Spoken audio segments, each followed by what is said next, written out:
It was okay, but we had...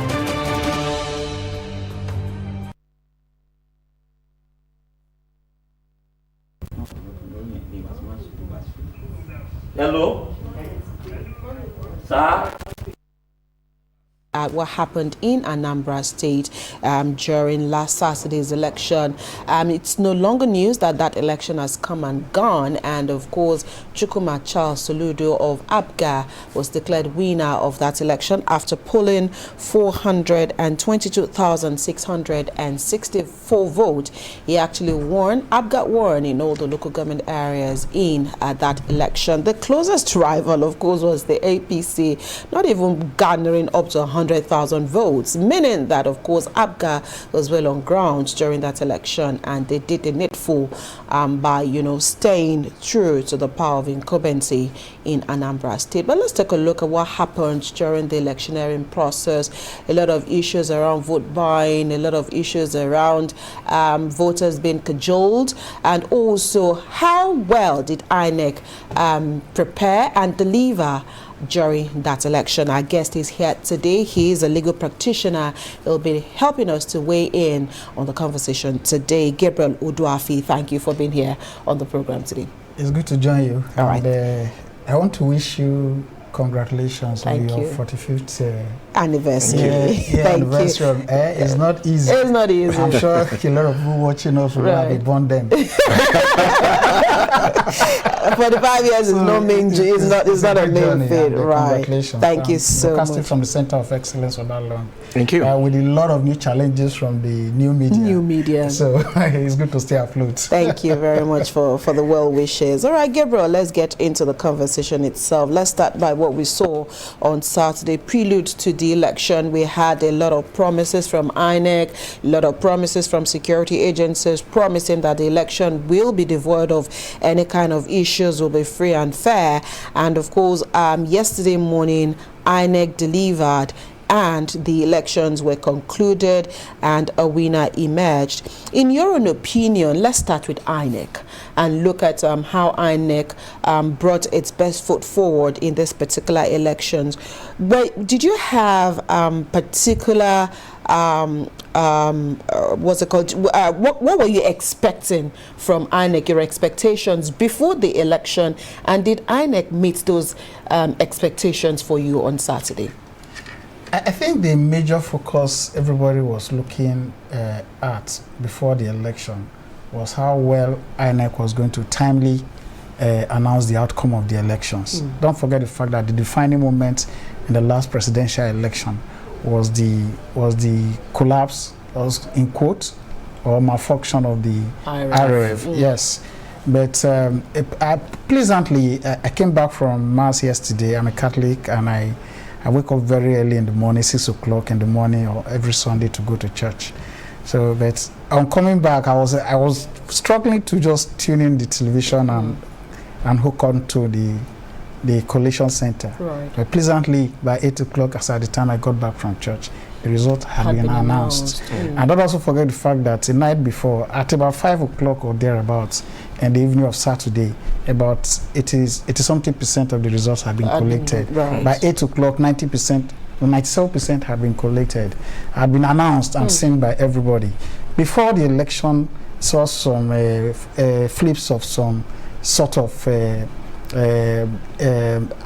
Labour Party's what they call what do they call it? I just skip my mind now. So they are monitoring center where they monitor the elections, and I was saying, okay, maybe from here we'll be able to get the feedback from the field.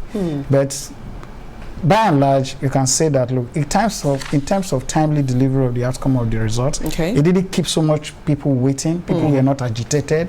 You will see that after the announcement of the result, there were no agitations at all in the hall. Unlike before, when you used to see party agents bringing up surprises, raising objections left, right, and center.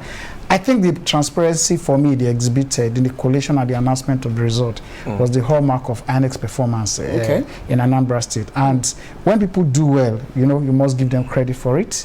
And it's just to tell them, to let them know that, look, you can't go below this standard for the expectation of Nigerians who want to see more delivery. We have the Osun election coming up. Right. We have the Ekiti coming up. Thereafter, the big one in 2027. So people want to see how Amokpiton will live up to the expectation that a lot of Nigerians had for him as the leader of INEC. But has anything changed? If you ask me, nothing significant has changed between when he took over, because nothing, just that you're able to run the system better. That is what I saw. Jubala, sorry, just a follow-up to what you've said, and I'm glad you mentioned that we have 2 other off-cycle elections coming up, and so 1 out of 3 off-cycle elections, is that enough to actually test the strength of Professor Josh Amokpiton as the head of INEC? Well, in my village, there's a saying that it is how you wake up in the morning that will determine your day. Right. Certainly, Saturday was Amokpiton's morning. So it's a good indication, it's a good sign. It gives people that good feeling. Right. But like, if somebody smiles at you, your first contact in the morning smiles at you, in my place, it's an indication of that you are going to have smiles for the rest of the day. So. We want to use this as a yardstick for holding to a standard that he has set, and INEC has set. How do we build on this going forward? That is why, for me, the biggest challenge is not this off-cycle elections. Because don't also forget the fact that even the last Osun election, right, the results from IREV also came handy early enough. Just that the challenge that followed was the pronouncement of the Supreme Court that you could not extract the information from IREV as a basis for you to approach the court say, look, the results did not reflect what IREV portrayed. So it's not this off-cycle election that is the big deal. The big deal is always when you have to now deal with general elections that will have a lot of governors, House of Assembly members, House of Representatives, the Senate, and the big one still, the presidency. Yes. Okay, so from your analysis this morning, does that give you the confidence that come 2027 we are going to have better elections? And of course, while listening to Professor Charles Soludo yesterday, he did commend the ICT unit of INEC, and of course how results were uploaded on time, and that gave the political players some level of confidence in INEC. That is one. And then Abimbola raised certain questions while we started this program, how vote buying was staring us in the face, irrespective of whether you are the ruling party or you are the opponent of the major party during that election. Vote buying was glaring, and I know it is not limited to Nigeria. Is that a dent on the image of our democracy? Well, let me deal with the issue of vote buying from the start. Some of us happen to have been born at least over 45 years ago. I wanted to say that. You just picked it from me. Now, I want us to have a cultural approach to the issue of vote buying, right? Now, I think what the Western democracies are doing to us is that sometimes they wrongly accuse us of what they have taught us. Wow. If you travel to the US, for instance, and you stay in a hotel, right? A waiter serves you. Yeah. There is an official allocation for tip. In Nigeria here, if you do it to a waiter in the hotel, they say you have given bribe. Yeah. Right? And a lot of people in that Western world, a lot of employees, survive more on their tips. True. Sometimes some of them make, depending on how nice you are, how approachable you are, some of them make even twice your salary. Even a lot of us Nigerians who work over, they benefit from those systems. Now look at the Western elections system. You also see a system of lobbying very powerfully by politicians through the super PAC. Companies whose business is election manipulation and gerrymandering. That's what they do. They pick interest in a particular candidate. They decide which area to send more funds to for the prosecution of election. Depending on where their strength is, they pay less attention to areas that they do not have strength and say, we need to pump in more money into these areas. Now, I want to ask Nigerians, what is that money meant for? Sometimes they call it mobilization, right? Oh, you need to get to people's doors and knock, entice them to come. You make provisions for entertainment. When we used to be in the university, if you want to get the students excited about a protest, you assure them that, look, don't worry, after the protest, there will be so much to eat and drink. Right. So I grew up to also meet that. Even in the days of AWO and Action Group, Zeke, and the rest of them, you must give people the incentives, what will propel them to come out to vote. Now, the problem we have these days is that when those democracies were developing in Africa, cameras were not everywhere. So probably we see more these days than because of social media, because of the unconventional media that we now have. So, but a few cases that people recorded, I have only seen about 1 or 2 cases that people recorded. Just that, again, when you see some of those clips, you also have to have an introspection, whether it is not an old video, somebody is now relying on as a current event, because there is also a problem. Those who lost will always say, I was manipulated out. But the man that has won has said, this system is developing. I think, and I accept Soludo's assessment. We have all said it right now. Unlike before, maybe probably we will still have been waiting for the outcome of that election right now. Are we making progress? Certainly, yes, we are making progress. But vote buying and lobbying is part of the election circle, right? But doing it under the camera is what the law frowns at, right?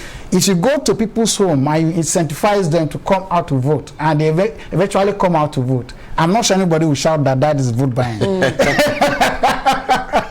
So, but I think we have to continue to tell the Nigerian public, right? Whatever mobilization process that you have in place, always do it before the election. Because what the Electoral Act frowns at is coming to the voting area. You wear campaign materials, you speak to people, and you escort people to the polling booths that is meant to be a secret ballot, the activities of the party agents, how they try to dominate the area, not allowing people to express themselves in the manner in which they want to. But they also have at the back of our minds that majority of the people that vote are uneducated and unenlightened. So a lot of the time they need some sort of education, right, to tell them how to really cast their vote, majority. Because those of us who are enlightened to vote on our own, we are very few that participate in elections. You can also see that in the demography and in the percentage of those who turn out to vote. Registered voters in Anambra State is 2.8 million plus. I was coming to 2.8 million plus. How many people that voted? 522,000 or thereabout. So, at the end of the day, we have to understand it within the context of our peculiar status of the voters' education in this country.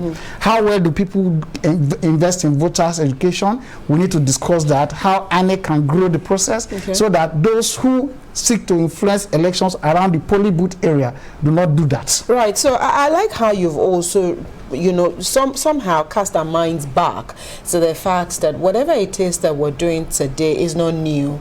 It's part of the system, and maybe the names that we give it can now be different. And of course, we've always known that you know, voters will be induced. There was a time that it was stomach infrastructure.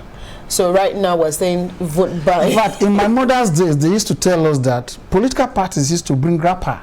and share to women. To women. Yes. Of course, maybe before elections. Before elections, right. yes. So now let's look at, isn't what we're seeing today, because on Saturday there were reports of course, party agents following voters up onto the polling unit, of course, doing this blatantly in front of security operatives and all of that.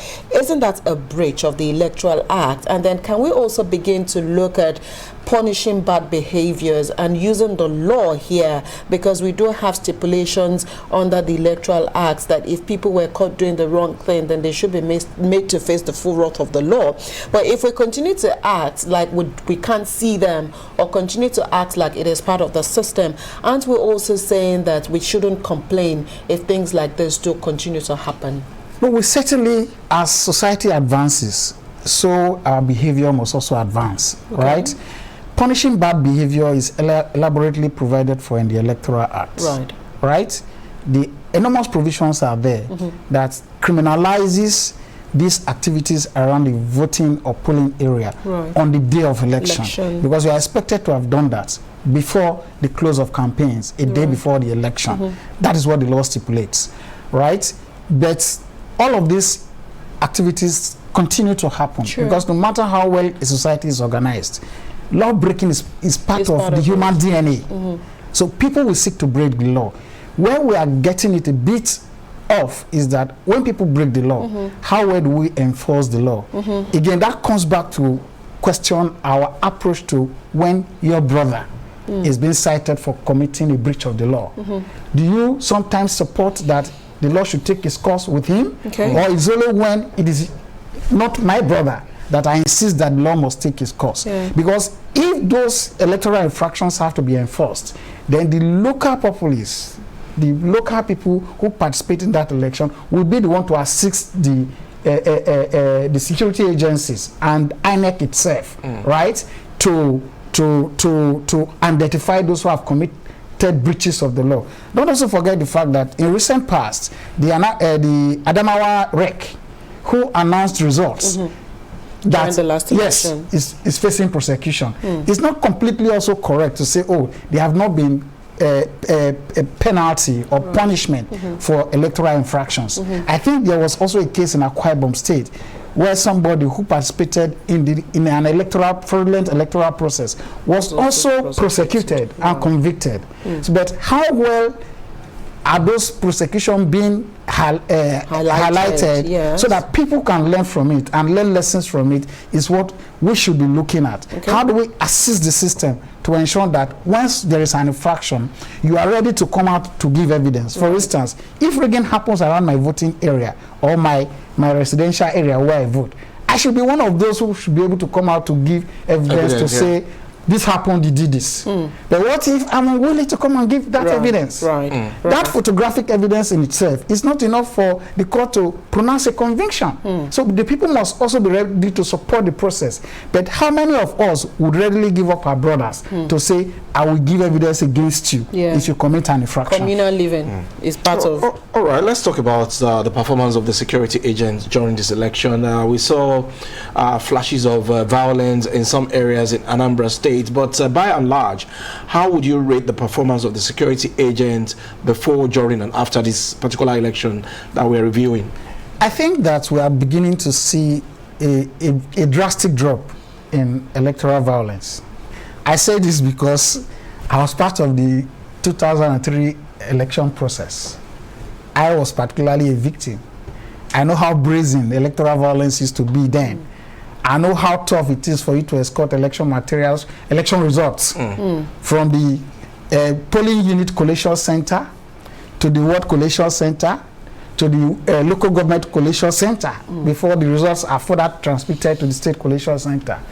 That is where the battle used to be fought. It used to be very, very, very, very tough. Ballot box snatching, that is when it happens. Thumb printing and stuffing of ballot election materials into the ballot box, that is where it happens. I think we can give credit to the INEC that from the last couple of years down, those incidences are reducing gradually and drastically. And in this Anambra election, I'm not sure there was any of such incidents. So we have made significant progress, right? But security agencies, you can only, because ideally, security agencies are not supposed to bear arms during election monitoring. Yeah. I've always enjoyed the company of security agencies anytime I go to vote, because I like to sit down with them, have a drink with them when possible, just because they are also human beings who have left their comfort zone. Yes, comfort zone, to come and be part of an electoral process, including the youth corpers that also participate in that election. So I can say that, look, we are making progress, but are we there yet? Certainly no. Can we do better? Of course, yes, we can do better. All right. Let's quickly again look at voter apathy. You did mention earlier that INEC, before the election, did say that there were 2.8 million voters cleared to participate in Saturday's election.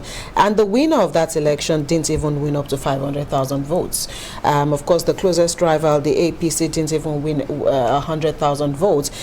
Cumulatively, if you look at the number of people that voted in that election, I'm not sure it was up to 1 million at the end of the day. But if you look at the first tenure of Governor Charles Soludo, he did say that, I mean, he didn't even win up to 200,000 votes. 117,000 votes. And so if you look at that, and I mean, in the last 3 years and now, it's a major shift from what we had. So again, would you agree that we're making significant changes or significant steps when it comes to voter apathy, even though we're not there yet? But are you confident that with this election and coming towards the 2027 elections, are we getting into the minds of Nigerians to begin to trust in the system once again, especially to have trust in INEC and its conduct of credible polls in Nigeria? I think for me, my perspective to voters' apathy is that, look, people pay so much attention to the media on the day of elections that are going out to vote. And that is why you see that if you do a proper comparative analysis, even within Lagos, voters' turnout is always huge in the rural areas than in the urban centers, where the creme de la creme, they live. Sometimes you just wake up in the morning, tune in your television, with your cup of coffee or tea, and you say you are monitoring elections, and you forget to go and vote, and you'll be sending report of an election you didn't witness physically but on the screen. But if you go to the rural areas, the villages where people like me come from, do you know that on the day of elections, people practically give up everything? They don't go to farm, they don't go to the market. All they do is that, I want to go and cast my vote, right? So, like the figures comparatively in Anambra from Peter Obi's days, in fact, it was even reported that during Peter Obi's second tenure, he even scored 97,000 votes to be returned as governor of Anambra State. So for Soludo, who didn't score up to 200,000 in his last election, scoring as much as 422,000, is a significant uplift in the numbers of those who participated in the Anambra election. Okay. And you can tell why. Because he announced a cash incentive for the local government of wards that would turn out more voters. Is that not good buying? It's incentive. It's incentive. He announced it. He wasn't shy about it. And I'm not sure it breaches the law. Look, I want my supporters to be able to turn out more votes for me, because I know that if more people come out, I'll vote and I will give a cash reward. You would not say that that is vote buying. Just come out to vote.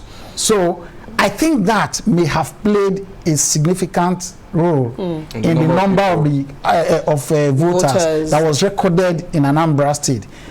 Is that a template that others would not adopt? If you ask me, I can't sit down here and give you an answer, because the peculiarity of each state, voting state will determine what measures the politicians can engage in ensuring that more people turn out to vote. But I think we should also speak to the minds of the elite, because if you look at the number of people that struggle to vote, you ask yourself, people have voters' card. Did they really have those cards because they want to vote, or they use it for other identification purposes, right? There are some that they have never voted since they've registered. and they may be the most vociferous campaigners on the media, either the conventional media or the social media. But how well do they vote? Again, there are also some who will shout so much about election, and when the elections are coming, they will move their children and their wives that have voting age outside the state, the scene of, or the country, to say, oh, in case anything happens, I don't want anything to happen to my family, so I would prefer to stay alone. So there are a lot of factors that contribute. How do we now engage the society to say that, look, much as we want people to turn out to vote, this is what we need to do to get people more involved. There are a lot of people that are only involved at the level of discussions. That you can, if you take a good number of the elites since if you look at it, since 2015 to date that have voted, your hopes will be dashed. In fact, a lot of the time in Lagos here, I speak to some of my friends when I'm going to vote. Aren't you voting today? They say, oh, I'm just on my street chilling.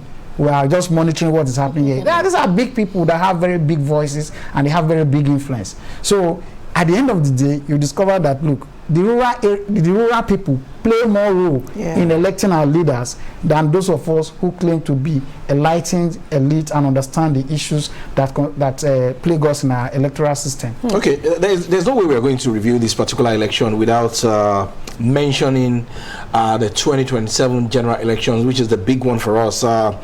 You know, openly, Governor Charles Soludo will say that he's a friend to Mr. President. And looking at the breakdown of the results of Saturday's election, he had 422, followed by APC. Anambra is the state of the 2023 presidential candidates of the Labour Party. And when you look at the results, it barely made any impact with about 10,000 votes. So is this the direction that the 2027 election is going to follow? ADC was also on the ballot paper. They were nowhere to be found. Okay, for me, I don't think that, fine, Soludo has not hid his admiration for President Bola Ahmed Tinubu. Right. He has never did. In fact, he calls his relationship with the president a convergence of the progressives. That is what he calls it. You know, APC is All Progressive Congress. ABGA is All Progressive Grand Alliance. So both of them, the P in their acronym stand for progressive. So he calls it a convergence of the progressives. Now, a lot of other factors will come to play when it comes to the 2027 election. I can sit here and guarantee that, look, the president can just expect that Soludo plus Ukachukwu will give me the figures I'm going to expect. Right. You might be shocked that in the presidential election, the 2027 election cycle, the number of turnout of voters may not be as much as what you have in Anambra State here. So other factors will come to play. Who are going to be the presidential candidates? Which zones are they going to be drawn from? Right? And what machineries do they have in place to mobilize their voters? And all of that. These issues will define the outcome of those elections. I'm not sure the votes that is recorded in Anambra State automatically translates to the votes that the president will get. If he gets up to 100% or 100,000 votes, just like the Ukachukwu got in the election, I will give him a thumbs up. But what about the electoral value of Peter Obi now, Anambra, your state? that is why I am thinking that if eventually, let's say for all the permutations, all the actions, Peter Obi gets himself onto the ballot to vote, then the cultural and the ethnic card will play a significant role in the way the Anambarians would vote. You see, you can't take away ethnicity from our electoral behavior in this country. People are want to vote for their own person, right? It's always there. Whether the president will be able to steal more votes from that shell is going to be dependent on how well he marshals out his campaign plans. But I don't think that this result will reflect what the presidential election is going to be in Anambra State. I don't think so. Obi will do well in Anambra State if he gets the ticket of any political party. Okay. Even if he forms his own party today and runs on that party, he will do well in Anambra State. Okay. That's my projection. That's your personal projection. That's my projection. Right. We also do know that oftentimes in Nigeria we've had parties who've not been convenient or comfortable with the way their parties came out during elections, and so we cannot also rule this out during the Anambra election. Labour Party walked out on during that collation at the party secretariat. I think one other party also walked out, and they did not sign the last paper.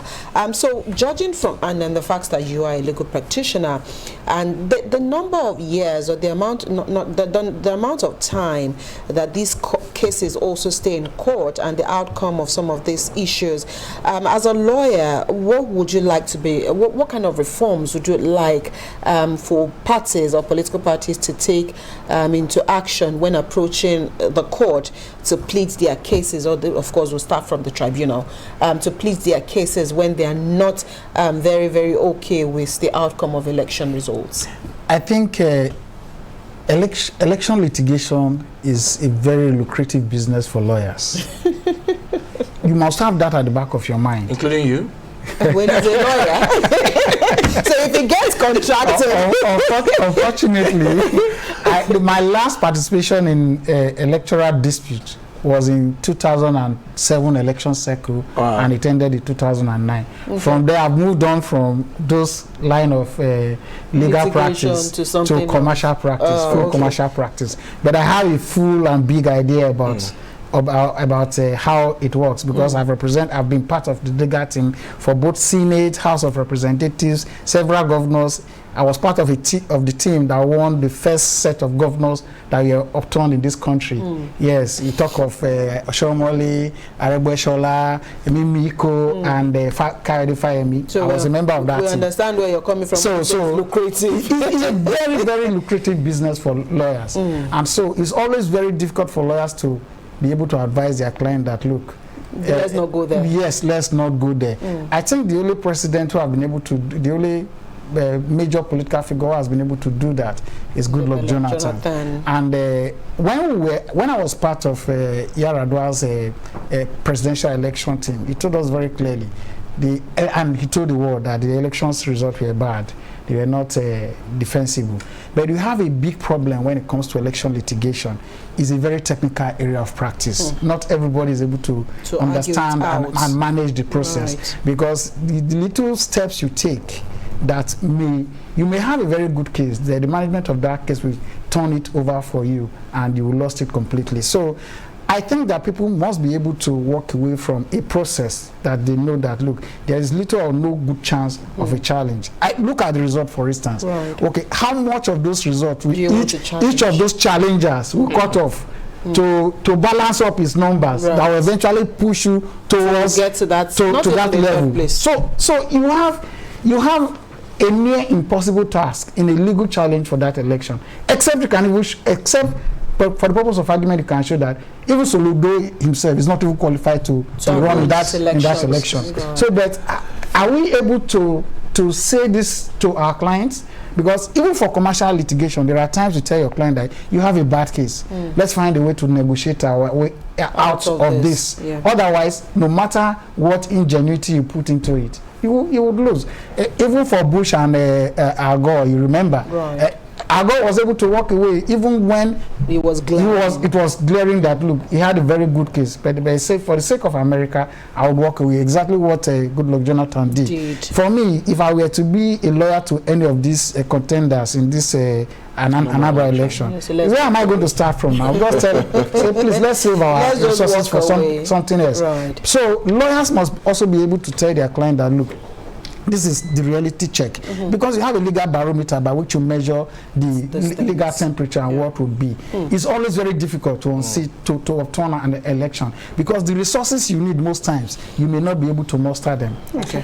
All right. I would have to leave this conversation here this morning. Thank you so much, Gabriel Oduafi, legal practitioner, for finding time to be with us on the program and for giving us your thoughts on this topic. Thank you so much. It's my pleasure to join you this morning. Right, we'll take a quick break. When the conversation returns, Joy will be here with her Lagos conversation.